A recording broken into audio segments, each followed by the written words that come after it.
Action cam ni harga RM400 ke bawah je, tapi kualiti video dia korang tengok ni, 4K 30fps.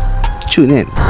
Yang aku impress waktu malam dia, sharp and terang weh. Aku tengok ni terang tau. Selain tu, action cam ni ada dua screen, depan dan belakang. Korang boleh guna juga as a monitor. Ada app juga boleh connect ke phone untuk korang monitor atau control terus dari situ.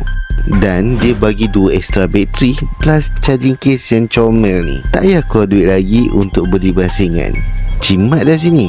So ini dia Akaso Brave 4 model terbaru. Untuk aksesori dia memang banyak. Korang tengok yang aku share ni.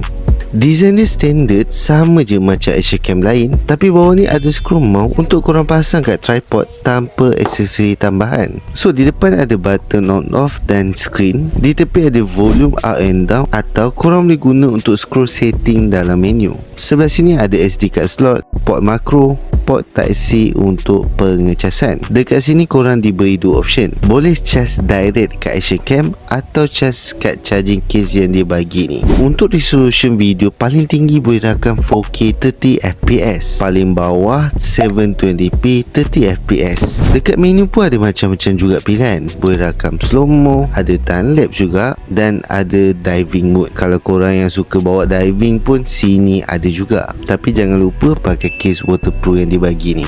So aku rasa ini sangat berbaloi kalau korang tengah mencari action cam yang bajet tapi kualiti video tu ada. So kalau korang berminat, link ada kat bawah.